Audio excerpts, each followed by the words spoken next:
کی پارلیمنٹ کی تاریخ میں یہ منظر کبھی نہیں دیکھا ہوگا کہ پوری اپوزیشن آپ کے ساتھ کھڑی تھی. صرف کھڑی نہیں تھی، شام رات کے یعنی پوری رات تک بحث ہوتی رہی پارلیمنٹ میں. ایک طرف بی جے پی کی پھسپھسی دلیلیں تھی، ایک طرف بی جے پی کے حملے تھے، ایک طرف ان کے الائز تھے، اور دوسری طرف پورا اپوزیشن مدلل انداز میں وقت ترمیمات کی مخالفت کر رہا تھا. رات کے 4 بجے لوک سبھا کے اندر یہ قانون کے اوپر ووٹنگ ہوئی ہے. آپ سوچ سکتے ہیں کیا ہندوستان کی تاریخ میں کسی مسلم مسئلے پر، ایون شاہ بانو کے مسئلے پر، اتنی طویل مباحث، اتنے مدلل مباحث، اور اس کے بعد سب نے یکجہت ہو کر اس کو ریجیکٹ کر دیا؟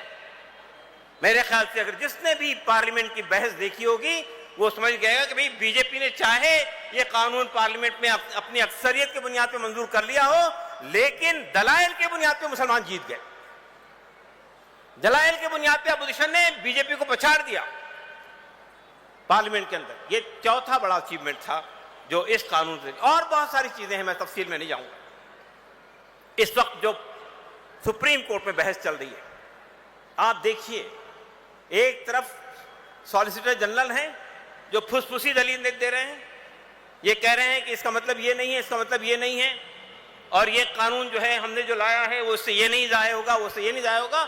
اور دوسری طرف ہمارے طرف سے جو وکیل کھڑے ہیں، کپل سبل، راجیو دھون، ابھیشیک سنگھوی، سی یو سنگھ، ان کی دلیلیں آپ دیکھیے، نظام پاشا، ان کی دلیلیں دیکھیے. آپ وہ دلیلوں کو دیکھ کر بھی اندازہ لگا لیں گے کہ کتنی مضبوط دلائل سامنے آ رہے ہیں. میں یہ کہنا چاہتا ہوں، ہندوستان کے اندر پچھلے 70 سالوں سے مسلمان پے در متعدد مسائل کا شکار ہیں، لیکن ان کی جان پر حملے ہوئے، ان کے مال پہ حملے ہوئے، ان کی عزت کے ساتھ کھلواڑ کیا گیا، ان کے ساتھ لنچنگ کے واقعات ہوئے، ان کے ماؤں بہنوں کے ساتھ بدتمیزیاں کی گئی، ان کے بلڈوزر کے ذریعے سے ان کے گھر گرا دیے گئے، ان کے تمام کالونیز کو تباہ کر دیا گیا، بڑے بڑے کمیونل رائٹس ہوئے، لیکن شاید ہم نے اتنی بڑی تعداد میں اس کی مخالفت نہیں کی. اس کی وجہ یہ ہے کہ اب یہ حکومت مسلمانوں کے دین پر، ان کے ایمان پر، اور ان کی شریعت پر، اور ان کے شاعر پہ حملے کر رہی ہے. آپ جانتے ہیں یہ حکومت اتراکھنڈ کے اندر یونیفارم سول کوڈ نافذ کر چکی ہے، قانون بنا دیا ہے، اور اب گجرات میں تیاری چل رہی ہے. یعنی آپ کو اپنے پرسنل لا سے محروم کرنے کی کوشش کی جا رہی. نصاب تعلیم سے مسلم دور حکومت کو غائب کر دیا گیا، ہسٹری کتابوں سے کھرچ کے اسلامی تعلیمات کو نکالا جا رہا ہے.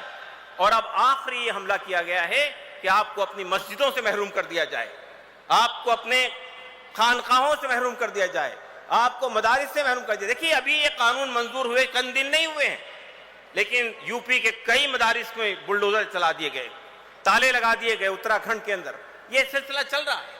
کس بات کا ڈر ہے؟ یہ آپ کی جان، مال، عزت، آبرو پر حملے کر کے یہ سمجھتے ہیں کہ یہ قوم اس سے دبنے والی نہیں ہے. تاریخ شاہد ہے اس کے اوپر میں کہ جان کے نذرانے ہم نے پیش کیے ہیں تاریخ کے اندر. ہمارے ہاں تعداد کی کوئی اہمیت نہیں ہے کہ کم تعداد اور زیادہ تعداد، اقلیت اور اکثریت، یہ کوئی چیز نہیں ہے. ہم بدر کے میدان میں بھی اقلیت میں تھے، احد میں بھی اقلیت میں تھے، اور اسپین کی ساحل پر طارق بن زیاد کی قیادت میں جو ہمارا قافلہ اترا وہ بھی اقلیت میں تھا، جو چند کشتیوں پہ سوار ہو کے گیا تھا یورپ کے ساحل پر، اور یہ کہہ کر کشتیاں جلا دی تھی یا تو ہم فاتح ہوں گے یا شہید ہوں گے، دونوں حصے سے ہم کامیاب ہیں. شہادت ہے مطلوب ہے مقصود مومن، نہ مال غنیمت نہ کشور کشائی. تو اگر آپ کو یہ کسی وقت بھی یہ احساس نہیں ہونا چاہیے کہ تعداد میں ہم کم ہیں، ہم اقلیت میں ہیں. اقلیت اکثریت کا فلسفہ دوسروں کے لیے ہے، مسلمانوں کے لیے کوئی چیز نہیں ہے اقلیت اکثریت. آپ جانتے ہیں بدر کے اندر 313 تھے، 1000 کو پچھاڑ دیا. تبوک کی تاریخ اٹھا کر دیکھیے. تو میں یہ کہنا چاہتا ہوں، یہ امت کو یہ بات سمجھنا چاہیے، یہ جو ترمیمات لائی گئی ہیں اس کے خلاف ہماری لڑائی اس وقت تک جاری رہے گی جب تک یہ قانون واپس نہیں ہو جاتا، جب تک یہ ترمیمات واپس نہیں ہو جاتی ہے یہ لڑائی جاری رہے گی. ہم لڑیں گے، ہم جیتیں گے، مایوس ہونے کی ضرورت نہیں ہے. ہم نہیں جیتیں گے، ہماری نسلیں، اگلی نسلیں لڑیں گی. تو میں یہ کہنا چاہتا ہوں کہ سپریم کورٹ میں جو بحث چل رہی ہے، اب سرکار کیا لائی ہے، کھوج کر ایک دلیل یہ لائی ہے، یہ وقف کا قانون جو ہے وہ اسینشل ریلیجیس سروس نہیں ہے، یعنی لازمی چیز نہیں ہے اسلام میں. یہ کر بھی سکتے ہیں نہیں بھی کر سکتے. جس کے پاس مال ہوگا وہی آدمی وقف کرے گا اپنی چیز کو, جس کے پاس جائیداد ہوگی وہ وقف کرے گا اپنی چیز کو. لیکن یہ جانتے نہیں ہیں کہ زکوٰۃ بھی انہی لوگوں پہ فرض ہے جو زکوٰۃ کے دینے والے ہو, جن پر زکوٰۃ کا نصاب آ گیا ہو وہی زکوٰۃ دے سکتے ہیں. لیکن نصاب کے بعد بھی زکوٰۃ نہیں دی جائے گی تو وہ گناہ کا مرتکب ہوں گے, ان کے خلاف اعلان جنگ ہے. حضرت ابوبکر صدیق کا واقعہ یاد ہوگا آپ کو کہ یہ ہمارے بعض لوگوں نے نبی کریم صلی اللہ علیہ وسلم کے وفات کے بعد, وصال کے بعد بعض لوگوں نے یہ کہہ دیا تھا کہ ہم زکوٰۃ بیت المال میں جمع نہیں کریں گے. حضرت ابوبکر صدیق نے کہا میں ان کے خلاف جنگ کروں گا, وہ اگر لڑکی کا ایک ٹکڑا بھی دیتے تھے بیت المال میں, اس سے بھی منع کریں تو ان کے خلاف جنگ کروں. تو زکوٰۃ فرض ہے ان لوگوں پر جو صاحب استطاعت ہیں. اسی طرح سے یہ بات کہ لوگ جو وقف کرتے ہیں, وہ وقف کیا چیز ہے؟ وہ صدقہ جاریہ ہے. ایک آدمی یہ سمجھتا ہے کہ میرے پاس جو کچھ ہے میں اپنی آخرت کا توشہ بناتا ہوں, کہ وہ جو بھی چیز وقف کرے گا, مسجد کے لیے زمین دے گا, مدرسے کے لیے زمین دے گا, کسی خیراتی کام کے لیے اپنی چیز دے گا, تو وہ اس کو تا قیامت جب تک کہ اس زمین سے لوگ استفادہ کریں گے اس کا اجر اس کو ملتا رہے گا. تو یہ جو ہے ہمارے اس کام کو رکاوٹ ڈالنے کی کوشش کر رہے ہیں. بہت ساری باتیں تفصیل سے مولانا خالد سیف اللہ رحمانی صاحب نے کہی کہ کس طرح سے یہ ترمیمات ہماری کن کن چیزوں کو افیکٹ کر رہی ہے. ایک بات تو میں بتانا چاہتا ہوں, اس میں انہوں نے ایک بات یہ بھی کہی ہے کہ جو ٹرائبلز ہیں, جو قبائلی مسلمان ہیں, چاہے وہ لکشدیپ میں ہوں, چاہے آسام میں ہوں, چاہے منی پور میں ہوں, چاہے جھارکھنڈ میں ہوں یا کسی بھی شہر میں ہوں, قبائلی مسلمان جو ہے وہ اپنی جائیدادیں وقف نہیں کر سکیں گے. یہ قانون میں فیصلہ ہے. کیوں وقف نہیں کر سکیں گے؟ ایک اس لیے وقف نہیں کر سکیں گے کہ ٹرائبلز کی جائیدادوں کو محفوظ رکھنے کا قانون موجود ہے. تو سوال یہ پیدا ہوتا ہے, آج یہ دلیل دی گئی سپریم کورٹ کے اندر ہمارے وکلا کی طرف سے کہ آپ ایک قانون کو سیو کرنے کے لیے دوسری فنڈامنٹل رائٹس کو پامال کر رہے ہیں. یعنی آرٹیکل 26 کے اندر یہ ہماری پر ذمہ داری عائد ہوتی ہے کہ ہم کو یہ اختیار دیا گیا ہے آرٹیکل 25-26 میں کہ ہم اپنی جائیداد کو وقف کر سکتے ہیں اور اس کا انتظام و انصرام بھی کر سکتے ہیں. آپ وہ وقت چھین رہے ہیں. سپریم کورٹ کے اندر بہت ساری اور باتیں آ رہی ہیں. یعنی یہ بات بھی آ رہی ہے کہ یہ جو آپ کہتے ہیں وقف بائی یوزر کے قانون کے سلسلے میں آپ نے یہ پابندی لگا دی ہے. وقف بائی یوزر کے بعد تفصیل سے آپ نے مولانا بتایا آپ کو وقف بائی یوزر کیا ہے. یعنی ایسی جائیدادیں جو برسوں پہلے, سینکڑوں سال پہلے زمین مسجد کے لیے دی گئی, اس کا کوئی ریکارڈ موجود نہیں ہے, لیکن چونکہ وہ استعمال کے طور پہ مسجد ہے, استعمال کے طور پہ قبرستان ہے, استعمال کے طور پہ عیدگاہ ہے, تو وہ وقف بائی یوزر کی کیٹیگری میں ہے. چاہے وہ رجسٹرڈ ہو, چاہے ریونیو ریکارڈ میں اس کا نام ہو یا نہ ہو, وہ وقف مانی جائے گی. اب یہ کہہ رہے ہیں کہ جو وقف بائی یوزر کی جائیدادیں ہیں ان کو رجسٹرڈ کروانا ہوگا, اور اگر کسی نے تنازع کھڑا کر دیا اس کے اوپر میں کوئی ڈسپیوٹ کھڑا ہو گیا تو پھر وہ وقف بائی یوزر نہیں رہی. ایک اور خاص بات یہ ہے کہ یہ قانون یہ کہتا ہے سرکار کا کوئی تنازع وقف کے ساتھ ہوگا, وقف کی جائیداد ساتھ میں ہوگا, چاہے سرکار مرکزی حکومت ہو, ریاستی حکومت ہو, پنچایت ہو, میونسپل کارپوریشن ہو, سیمی آٹونومس باڈی ہو, تو اس صورت میں وہ فیصلہ وقف بورڈ نہیں کرے گا, وہ فیصلہ سرکار کا ڈیزگنیٹڈ آفیسر کرے گا. اور آپ جانتے ہیں سرکار کا ڈیزگنیٹڈ آفیسر کلیکٹر ہو یا ڈیزگنیٹڈ آفیسر ہو, وہ کس کے حق میں فیصلہ کرے گا. اور جس دن تنازع کھڑا ہو جائے گا وقف بائی یوزر کی جائیداد وقف بائی یوزر کی کیٹیگری سے خارج ہو جائے گی. آج سرکاری وکیل یہ دلیل دے رہے تھے سپریم کورٹ میں کہ بھائی اس کا کام تو یہ ہے کہ وہ ریونیو ریکارڈ میں چڑھا دے گا, بعد میں آپ اس کو چیلنج کر سکتے ہیں سپریم کورٹ میں. آپ یہ بتائیے سپریم کورٹ میں بابری مسجد کا ایشو, یعنی بابری مسجد کا ایشو عدالت میں کتنے سال تک بھٹکتا رہا. 1949 سے لے کر یہ ایشو کھڑا ہوا اور 2019 میں فائنل جوڈیشل ورڈکٹ آیا سپریم کورٹ کا. تو یہ جو قوانین لائے گئے ہیں یہ کالی ترمیمات ہیں, یہ ہمارے لیے. اچھا, تو میں اپنی بات ختم کرنا چاہتا ہوں. میں یہ سمجھتا ہوں کہ ہمیں یہ بات صاف کر دینی چاہیے سرکار کے, یہ امت ہرگز بھی اس وقت تک خاموش نہیں بیٹھیں گی جب تک کہ یہ تمام 48 ترمیمات کالی ترمیمات واپس نہ لے جائیں. اور یہ یاد رکھیے گا, آپ یہ فیصلہ کیجئے, ہم لڑیں گے, ہم جیتیں گے انشاءاللہ العزیز. جزاک اللہ خیر.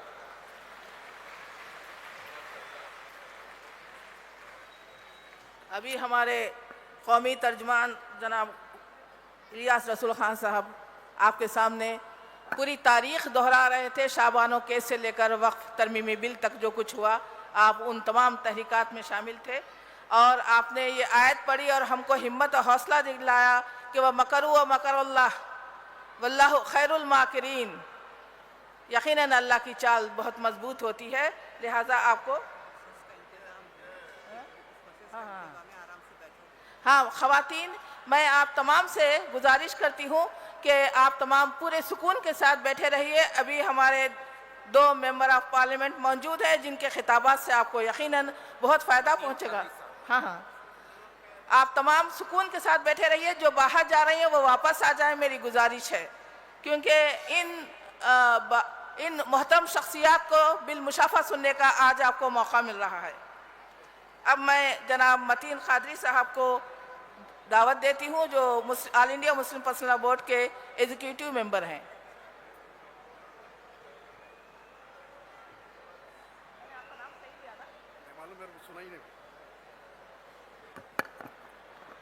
السلام علیکم ورحمۃ اللہ وبرکاتہ۔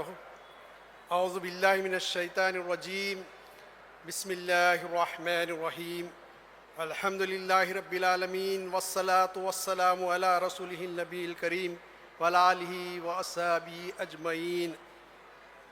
قال اللہ تعالیٰ فی القرآن المجید، فاعوذ باللہ من الشیطان الرجیم، لن تنالوا البر حتی تنفقوا مما تحبون، صدق العظیم و صدق رسولہ النبی الکریم۔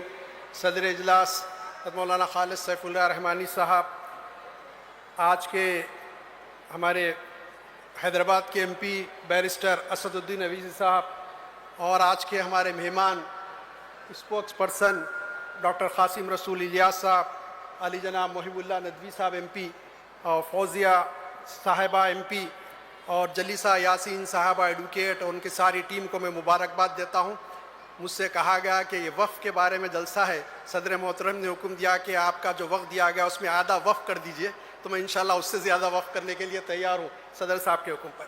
ابھی میں جس وقت جلسے گاہ میں بیٹھا، نظر پڑی میری دہانی جانب، تو میں نے دیکھا کہ ہماری بہنیں اٹھ کے نماز کا ٹائم ہوا، وقت نماز پڑھ رہی تھی۔ اقبال نے کہا، آ گیا عین لڑائی میں اگر وقت نماز، آ گیا عین لڑائی میں اگر وقت نماز، قبلہ رو ہو کہ زمیں بوس ہوئی قوم حجاز۔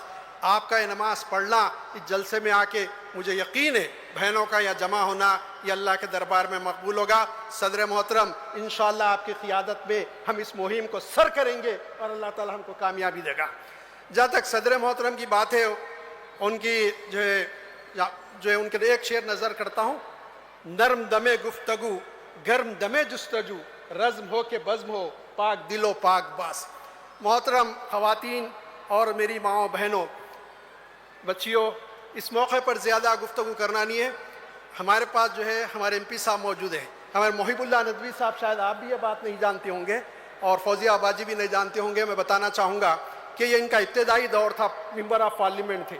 اس وقت جو ہے ایمبیسیڈر یو ایس اے کے ملاقات کیے، کسی مسئلے پہ بات ہوئی، کیا مسئلہ تھا کسی اور موقع پہ بولوں گا وہ، تو جو اس وقت اس نے اتنا متاثر ہوا، اس وقت انہوں نے کہا کہ مسٹر اسد الدین اویسی، میں اپنے لیٹر پیڈ پہ کہ آپ کو لکھ کے لے دینے کے لیے تیار ہوں، سائن کر کے، you are the most genius and intelligent parliament of India.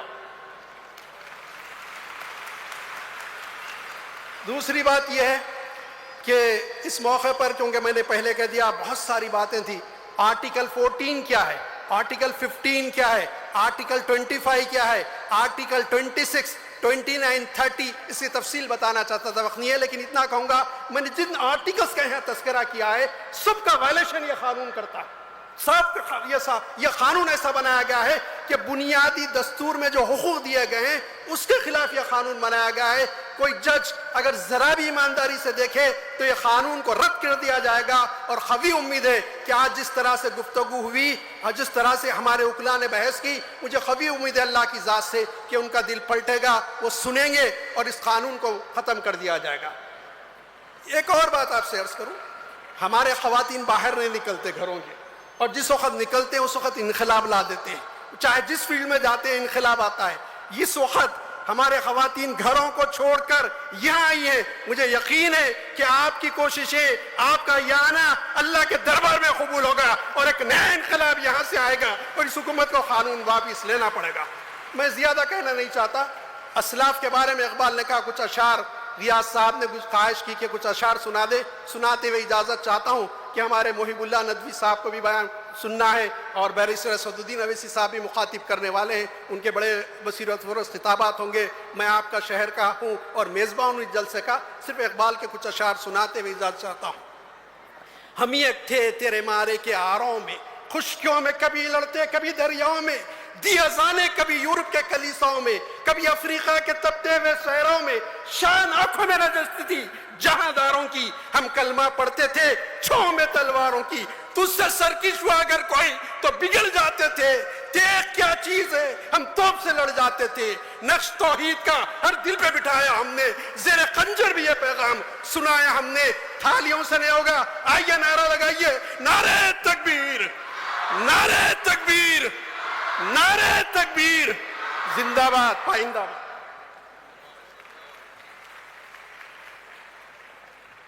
یہ تھے جناب متین الدین قادری صاحب. اب میں مولانا محب اللہ ندوی صاحب کو دعوت خطاب دیتی ہوں، جو سماجوادی پارٹی سے ممبر آف پارلیمنٹ ہیں، عالم دین بھی ہیں، سیاستدان بھی ہیں اور رامپور کی نمائندگی کرتے ہیں، اور پارلیمنٹ کے احاطے میں جو مسجد ہے اس مسجد میں امامت کے مقدس فریضے کو بھی ادا کرتے ہیں. مولانا محب اللہ ندوی صاحب.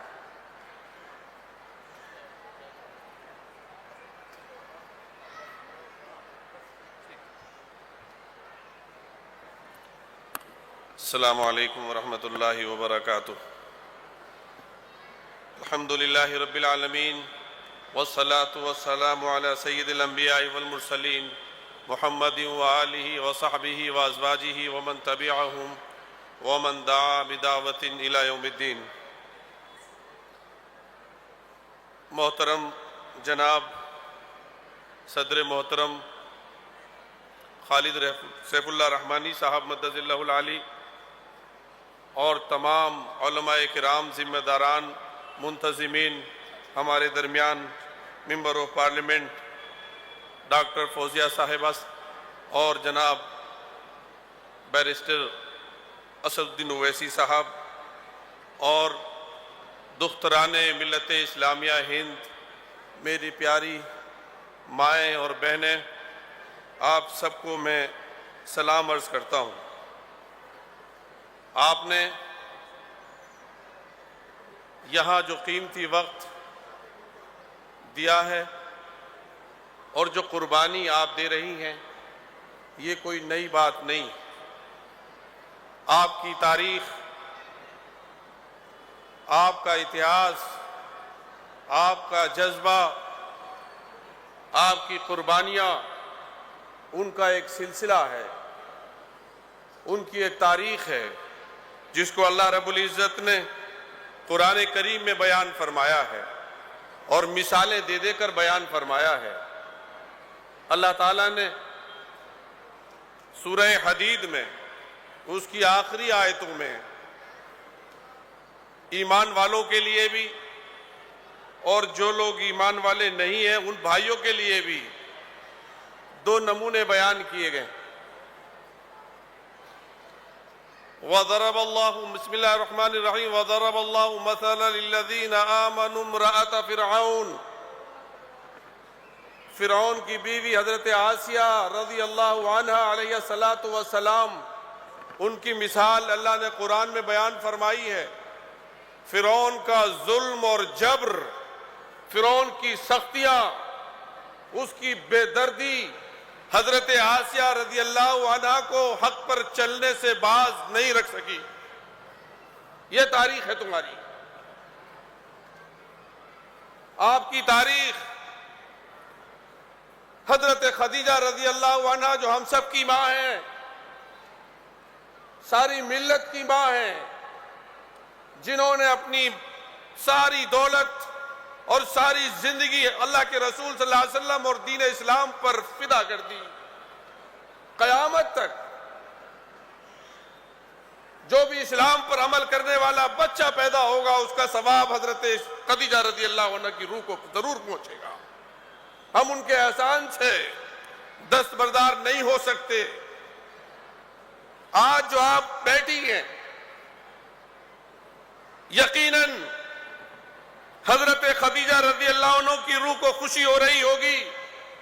حضرت سمیہ رضی اللہ عنہ جو اسلام کی پہلی شہید خاتون ہیں، اگر یہ کہا جائے کہ اسلام کی جڑوں میں سب سے پہلا خون کا قطرہ اگر گرا ہے تو حضرت سمیہ کا گرا ہے، ایک خاتون کا گرا ہے، اس سے بڑی اعزاز اور شرف کی بات اور نہیں ہو سکتی۔ اور جہاں تک وقف کا تعلق ہے، حضرت زبیدہ ان کی تاریخ سے کون واقف نہ ہوگا؟ آج بھی مدینہ منورہ میں ان کی بنائے ہوئی نہر جو انہوں نے حجاج کرام و مسافروں کے لیے کھدوائی تھی، اس کے نشانات باقی ہیں اور اس کو دوبارہ شروع کیا جا رہا ہے۔ جنگ آزادی میں آپ حضرات کی اتنی قربانیاں ہیں، میری ان ماں اور بہنوں کی اتنی قربانیاں ہیں۔ میں جس شہر سے آپ کے یہاں نمائندگی کرنے اب آیا ہوں، بی اما مولانا محمد علی جوہر کی بات ہی اور ان کا کردار کیا تھا، آپ کو ایک واقعہ میں بیان کرتا ہوں۔ مولانا محمد علی جوہر جیل میں ہیں، وائسرائے کے پاس سے ایک چٹھی آتی ہے اور بی اما کو کوئی جا کر بتاتا ہے کہ آپ کے بیٹے محمد علی جوہر کے پاس خط آیا ہے وائسرائے کے پاس، تاکہ ان کو کچھ سمجھایا بجھایا اور رام کیا جا سکے، ان کو مہا جا سکے۔ تو بی اما کیا کہتی ہیں؟ مجھے آج حیدرآباد کی ان غیور اور بہادر ماں اور بہنوں کے سامنے بتاتے ہوئے، جو خود اپنے میں ایک تحریک ہیں، یہ خوشی محسوس ہو رہی ہے کہ آپ سب بی اما کی ترجمان ہیں۔ بی اما کہتی ہیں محمد علی جوہر سے کہہ دو جیل کی سلاخوں میں آ کر کے اگر اس نے کوئی سودا کیا ملت کا تو اپنے ان ہاتھوں سے اس کا گلا دبا دوں گی۔ یہ کردار تھا ہماری ماں اور بہنوں کا اور ہے۔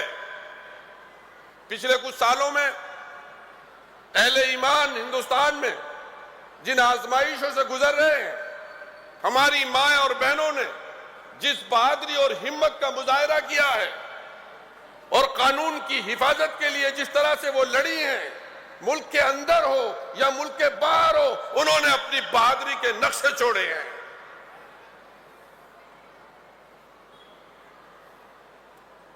عجیب بات ہے، ہم لوگ جے پی سی میں تھے، وقف کے اوپر آپ سب سن چکے ہیں، میں بھی تھا، اور ہمارے آپ کے شہر کے نمائندہ اور بہت ہی جری اور بہادر جناب اویسی صاحب، ان کے ساتھ ساتھ ہم لوگ تو ظاہر ہے ہمارا تو ایمان کا مسئلہ ہے، زکوٰۃ ہمارے ایمان کا حصہ ہے۔ اگر کوئی شخص زکوٰۃ نہیں دے گا تو اس کے بارے میں حضرت ابوبکر صدیق رضی اللہ عنہ نے فرمایا تھا کہ اس سے لڑا جائے گا کہ اسلام کا نام لے اور وہ زکوٰۃ نہ دے۔ زکوٰۃ وقت کی سپرلیٹو ڈگری ہی تو ہے، اور کیا ہے؟ لیکن بڑی خوشی کی بات ہے، بڑے اطمینان کی بات ہے کہ ہمارا وطن عزیز ہندوستان بانجھ نہیں ہوا ہے۔ یہاں پر جتنی آوازیں ہم نے اٹھائیں، آپ کے ایم پی صاحب نے اٹھائیں، سید ناصر حسین نے اٹھائیں، وہیں سنجے سنگھ نے اٹھائیں، اے راجہ نے اٹھائی، کلیان بنرجی نے اٹھائی، گورو گگوئی نے اٹھائی، اور ان سب لوگوں نے رات کے 3 بجے تک کھانا بھی نہیں کھایا، پوری کے پوری پارلیمنٹ بیٹھی رہی۔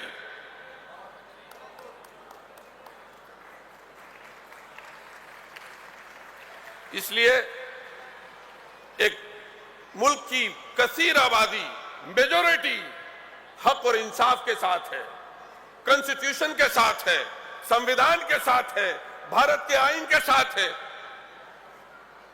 اس کو روندنے کی کوئی کوشش کرے گا تو اس کو منظور نہیں کیا جا سکتا، اس کو برداشت کسی قیمت پر بھی نہیں کیا جا سکتا۔ اب نئے نئے لوگ پیدا ہو رہے ہیں، کبھی کوئی پولیس کے آئی پی ایس افسر صاحب قرآن کی تفسیر کرنے لگتے ہیں، کبھی کوئی جج صاحب قرآن کی تفسیر کرنے لگتے ہیں. ہم نے پارلیمنٹ میں بھی کہا کہ بھائی یہ آپ کا سبجیکٹ نہیں ہے. ہمارے درمیان ہم سب کے صدر مقتدی محترم مسلم پرسنل لا بورڈ کے صدر حضرت مولانا خالد سیف اللہ رحمانی صاحب جو اس وقت مفتی اعظم ہند اگر انہیں کہیں تو بجا طور پر ان کے اوپر صادق آتا ہے. افتاء ان کا اختصاص ہے. اگر کوئی مسئلہ فقہ کے تعلق سے ہوگا تو ان سے رجوع کیا جائے گا. وہ تو یہ کہتے ہیں کہ جمعہ بھی پڑھنا, کچھ ایسی جگہ ہماچل پردیش سے خبریں آ رہی ہیں وہ کہتے ہیں کہ جمعہ پڑھنا باہر کے لوگ کیوں آئیں گے.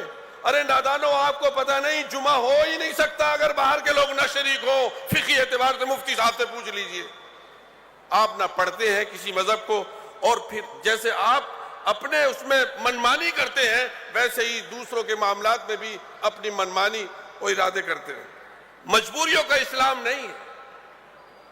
یہ چاہتے ہیں کہ ہم اسلام کے بہت سے اصولوں سے جو اس کے وقار اور اس کی شان سے تعلق رکھتے ہیں, اور اسلام کے جن ارکان سے اس کے وقار اور شان کا مظاہرہ ہوتا ہے, ان سے دستبرداری حاصل کر لیں.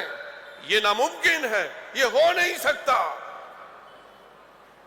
اس لیے کہ ہمارے بزرگوں نے اس دیش کو آزاد کرانے لگی قربانیاں اس لیے نہیں دی تھیں کہ ہم مجبوری کا اسلام قبول کر لیں, بلکہ ہمیں جہاں آزادی میں دوسرے نعرے لگ رہے تھے, بھارت ماں کے نعرے لگ رہے تھے, وہیں اللہ اکبر کا نعرہ بھی لگ رہا تھا جس سے انگریزوں کے دل پھٹ جاتے تھے.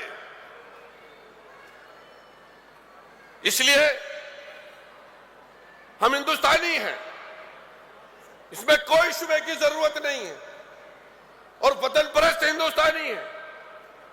کوئی ہمارے ہندوستانیت پہ شک کرے گا تو ہم اسے غدار وطن کہیں گے, کیونکہ اس سے قربانیاں ہمارے آبا و اجداد کی کم نہیں زیادہ ہیں. اور جب اسلام کی بات ہے تو ہم پہلے بھی مسلمان ہیں, اول بھی مسلمان ہیں, اور آخری کلمہ بھی ہمارا اسلام کا لا الہ الا اللہ محمد الرسول اللہ ہوگا. مجھے آپ سبوں نے ابھی صوفیہ قریشی ہماری بہن, اس نے جو اپنی ایک ویڈیو ڈالی وہ آپ سب نے سنی ہوگی. اس نے کس غیرت اور ہمت اور بہادری کا مظاہرہ کرتے ہوئے کہا کہ میں ہندوستانی ہوں, میں ایک مسلمان ہوں, اور میں ہر قسم کی دہشت گردی کو کچلنے کا جگرہ رکھتی ہوں. اس لیے میں اپنی بات کو ختم کرتا ہوں اور مبارکباد دیتا ہوں تمام حیدرآباد کی تمام ماں اور بہنوں کو مبارکباد دیتا ہوں. آپ اسلام کی آبرو ہیں, آپ نہ جانے کتنے جیالوں کی تربیت کرنے والی ہیں. اور میں جب یہاں آ کر بیٹھا, میں بات ختم کر دوں تو مجھے اپنی ماں کی یاد آئی, ان کے لیے میں نے دعا کی. ان کی دعاؤں کا یہ اثر ہے کہ میں آپ سے مخاطب ہوں. اپنے بچوں کے لیے دعائیں دیا کریں. شیخ سدیس امام حرم اپنی والدہ کا تذکرہ کر رہے تھے اور رونے لگے. میں اس پر بات ختم کرتا ہوں. وہ کہتے تھے میں بچپن میں بڑا شریر تھا, میری والدہ مہمانوں کے لیے کھانا بنا رہی تھی, میں نے اس میں دھول ڈال دی سالن میں, تو میری والدہ رونے لگی اور یہ کہا کہ اللہ تجھے امام حرم بنا دے. یہ دعا دی, شرارت پر دعا دی. اپنے بچوں کو, اپنی اولاد کو ان کی شرارتوں پر دعا دینا سیکھیے. اللہ آپ کی دعائیں غصے میں بھی قبول کرتا ہے. ماں کی دعاؤں کے لیے کسی وسیلے کی ضرورت نہیں ہوتی.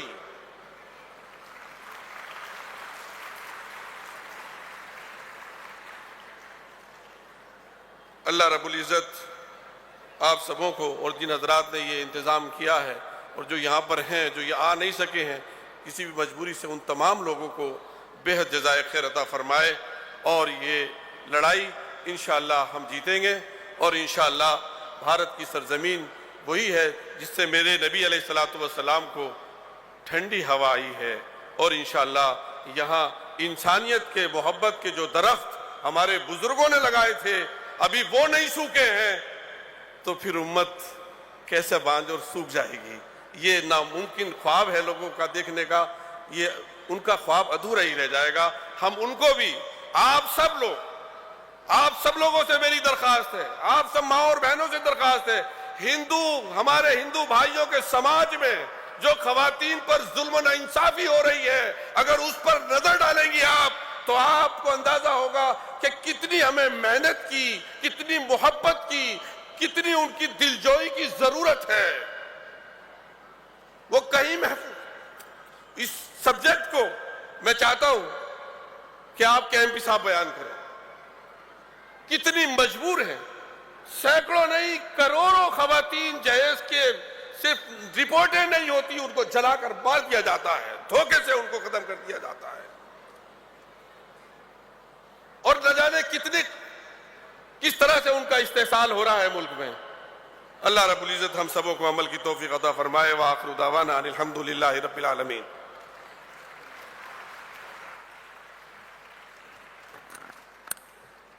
معزز خواتین، ابھی آپ کے اندر جو طاقت و توانائی ہے اس کو زندہ کرنے اور اس کو بیدار کرنے کے لیے جو فکر انگیز خطاب کیا گیا ہے وہ آپ کو ہمیشہ یاد رہے گا انشاءاللہ، اور اپنے آپ پر اعتماد بڑھے گا۔ میں اب ضیاء الدین نیّر صاحب جو مجلس تعمیر ملت کے صدر ہیں ان کو زحمت سخن دینا چاہتی ہوں۔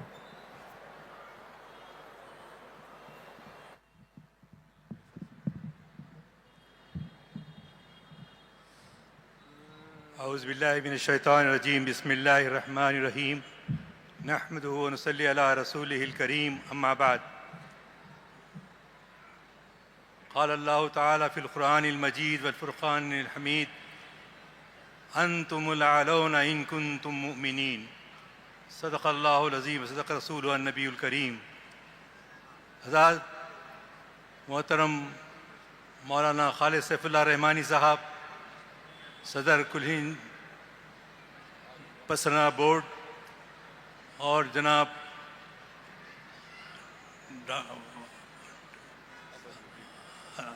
اسد الدین اویسی صاحب، صدر کل ہند مجلس اتحاد المسلمین و ممبر آف پارلیمنٹ، خواتین و حضرات، السلام علیکم ورحمۃ اللہ وبرکاتہ۔ ہمیشہ جب بھی جنگ کا موقع آتا، حضرت عمر فاروق رضی اللہ تعالیٰ عنہ کی کوشش ہوتی تھی کہ میں ابو بکر سے بڑھ جاؤں،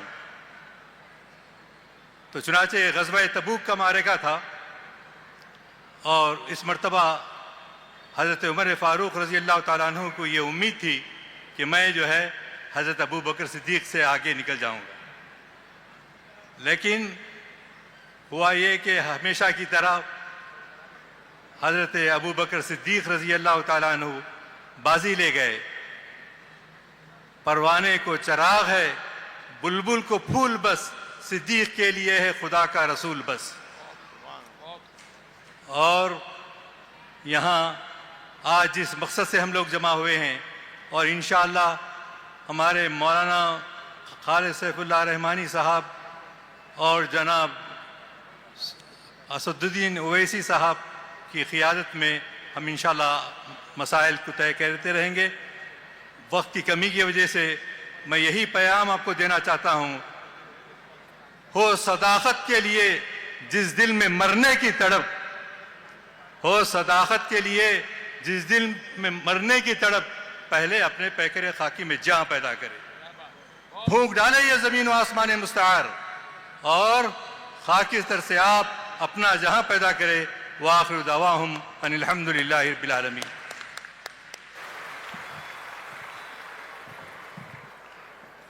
جناب ضیاء الدین نیّر صاحب صدر مجلس تعمیر ملت آپ سے خطاب کر رہے تھے۔ اب میں حامد محمد خان صاحب مرکزی رکن جماعت اسلامی کو دعوت دیتی ہوں کہ وہ ہمیں مخاطب کریں، اور بہت جلد آپ آج کے سب سے بڑے فن خطابت سے لبریز ایک اور خطاب سننے جا رہے ہیں۔ اس سے پہلے آپ پورے سکون اطمینان کے ساتھ بیٹھے رہیں۔